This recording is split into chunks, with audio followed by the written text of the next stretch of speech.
2 നിലയേ ഉള്ളൂ, അധികം ഉയരമുള്ള കെട്ടിടമല്ല. പക്ഷേ ഒരു 100 വർഷം മുമ്പ് പണിത ഗംഭീരമായി ഇന്നും സംരക്ഷിക്കുന്ന, വളരെ പ്രൗഢമായി നല്ല ആഢ്യത്വത്തോടെ സംരക്ഷിക്കുന്ന ഒരു നല്ല ഹെറിറ്റേജ് ഹോട്ടൽ. 2-ാം നിലയിലെ മുറി ചെല്ലുന്നു, വൃത്തിയുള്ള നല്ല ഒരു ഹോട്ടൽ, നല്ല റൂമുകൾ, നല്ലൊരു നടുമുറ്റം, അതിന് ചുറ്റുമായിട്ടാണ് കെട്ടിടങ്ങൾ. അതിൽ പുതിയ കാലത്ത് പണിത കുറച്ച് ഭാഗങ്ങളുണ്ടെന്ന് തോന്നുന്നു. ഏതായാലും വളരെ രസകരമായ ഒരു ആംബിയൻസ്. അത്താഴമൊക്കെ കഴിച്ച് അന്ന് അവിടെ കിടന്നുറങ്ങി. ഈ കിടന്നുറങ്ങുന്നതിന് മുമ്പ് ഞാൻ ഒരു കാര്യം കൂടെ സെർച്ച് ചെയ്ത് വിശദമായിട്ടൊന്ന് പഠിച്ചു.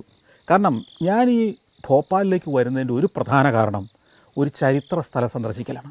എനിക്കെപ്പോഴും ഇത്തരം സ്ഥലങ്ങളിലേക്ക് പോകുമ്പോൾ പുരാതനമായ ചരിത്രാവശേഷിപ്പുകൾ കാണുക എന്നോ അവിടെ ഇപ്പം ജീവിക്കുന്ന ആളുകളെ കാണുക എന്നുള്ളതോ മാത്രമല്ല, ചരിത്രത്തിൽ അവിടെ ഒരു സംഭവം, ഒരു ഞെട്ടിക്കുന്നൊരു സംഭവം അല്ലെങ്കിൽ ഒരു ദുരന്തം ഉണ്ടായിട്ടുണ്ടെങ്കിൽ അത് നടന്ന സ്ഥലങ്ങൾ സന്ദർശിക്കുന്നത് എനിക്കിഷ്ടമാണ്.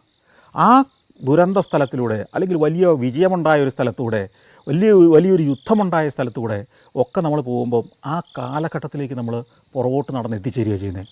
അപ്പോൾ 1984 ഭോപ്പാൽ ലോകം മുഴുവൻ വാർത്തയായി. 1984